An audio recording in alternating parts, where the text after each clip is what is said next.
You're talking about a national conference. Some people just think a national conference is somewhere for us to just go. It's a talk shop. We'll sit and talk. Well, that's what we must avoid.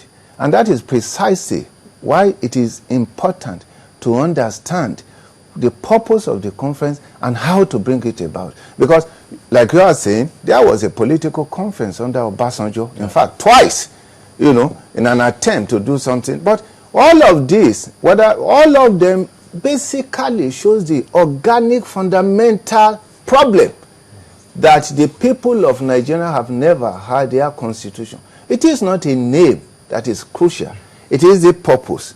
But the problem we have now, and I addressed the Senate Constitutional Amendment Committee in Mina, and I told them the issue really is not all this issue of amendment. An illegitimate constitution is unamendable and an unamendable. So we need a new one. We need a new constitution, because we have never had one. Irrespective of name, what you're saying is that the people must come together. Yes. And bring forward a thought process that would define their precisely the terms of their relationship, the norms, the rules that will govern government over them. What is a constitution? A constitution is the agreement amongst the people to constitute government over themselves. It is we, the people, against a government we set to manage our own affairs according to our wish. So, Dr. Abayomi, in other words, all of the so-called amendments were amending what's not legal. Well, you will see that they are in total confusion. If you look at the Constitution itself, the process of amendment does not require. They have spent almost 10 billion on it. You don't even need to spend 10 million, even 1 million on it. But because there is confusion, and they really don't want to face the fundamental issue. So they keep going. For example, in this last effort, they went to the grassroots. I sent people to the regional conference that took place in Lagos. You now bring market people, and they were throwing meat pie, fighting and all of that. The Constitution is a very serious affair. If you read the work of Tocqueville, the French philosopher, he was discussing about the makers of the American Constitution. He said 55 the greatest minds ever emerged in human evolutionary progression. So the Constitution is a document that is brought about by the best minds. If you look at the Federalist Papers, the dialogue in America, in our case, I asked the question in a recent interview, the National Assembly, have they, for example, called Professor Nwabueze? Nwabueze was invited by America when it was celebrated 200 years of its constitution as a guest speaker. That's the level of regard that America, in spite of the greatest minds, legal minds, in its civilization, had for a Nigerian. And yet that same Nwabueze, I don't think a National Assembly have interacted with him. So the issue really that faces our nation, the disorder that we face, is because we have not agreed on the terms of our relationship. For example, agriculture. I was raised on cocoa farm. My mother was a cocoa merchant. My father was a cocoa farmer in Ondo State. Do you really want agriculture to be committed to the national government? We're talking of roads, interstate roads. Do you want interstate roads to be the business of the federal government in such a way that is never done? These are all issues. How do we now make progress unless we have the best minds to look at our affairs and come up with the norms of government, which is now called a constitution of the people, by the people, and for the people?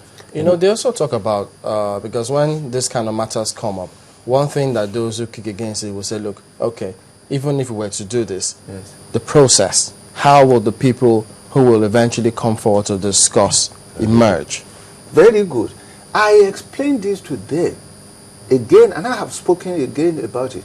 Now, the first thing we must understand, the anxiety of the National Assembly is that, well, then what happens to our legitimacy? If we say there is no constitution, first of all, they must appreciate that this constitution came into effect after the governments have been constituted. The Decree 24 is specifically states it that after the constitution after the election of the president, the constitution came into effect. So it is not this constitution that brought them into being. Now the question then is, what's about their legitimacy? I have explained it to them. In Britain, they don't have a written constitution, but the government is legitimate. It is legitimized by the electors, by the votes of the people. The votes of the people commit by delegation their sovereign power to them to make law for peace, order, and good government. So the authority to make law is unquestionable, is legitimate, because the people delegate to them that power through their votes. As representatives of the people. So they can make law. Now, how do they bring about the law? It's very simple. Since they have the power to make law, all they need to do is to make law to enable the people to give to themselves a constitution, setting the perimeters. For example, it can be debated. Is it that we will have one person from each ward, or some certain number of people from every local government? How do you now get these people? Is it by election or selection, or a combination of both? How do they meet? And in the case of Nigeria, it's manifestly simple. We have had so many constitutions. We have had about 10 constitutions from 1946 to 1999. We can look at all these documents, cut and paste, review it, send it back to the people. In essence, the structure that is existing, now make it even easier. You can now send it through those houses of assembly of the state to be debated by each state. In your state, the people will debate it and say, is this what we want? In your state, the people will debate, is this what we don't want? And in your state, people will say, is this to be included? And then they will come up with their terms and bring it back to that national conference, that constitutional convention, and the people will debate it again and say, okay, in the case of America, at the end of it, they said, I think it was about 13 states that dialogued on the constitution, their best representative. And they said, look, as soon as 11 states adopt this constitution, it becomes a constitution binding on the entire nation. Once it became binding, you set up a new government under the new constitution. And you will appreciate that in our nation, one of the reasons why we are not, in fact, proud of the constitution, it is because we don't have our emotion. It's not in it.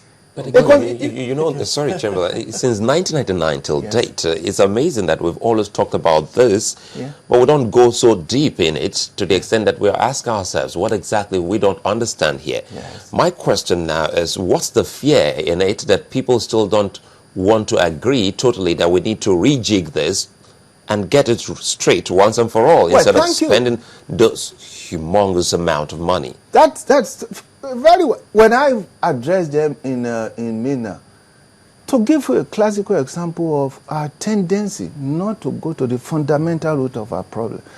With due respect to he's a lawyer, the deputy senate president. He's a lawyer. His reaction was that I was an anarchist. You understand what? And I responded to him, what are you talking about? I'm talking of a people's constitution, a constitution of the people. You are talking of a military constitution. Who amongst us is the anarchist? I think the fear is just protecting what I would call the privileged position of the people. In the case of America, they had a confederal constitution. And they came to the realization that the constitution brought us an imperfect society. They came together. The initial attempt was to alter the confederal constitution, but they knew that, look, this is not going to do much. So they jettisoned it and brought about a federal constitution that has sustained their constitution, their civilization. The problem is, it falls into two. The leadership's commitment to fundamentality and change, their willingness to sacrifice for the greatness of this nation. Then we also have our people who out of lack of knowledge. Simply don't understand. The Bible says, my people are destroyed for lack of knowledge.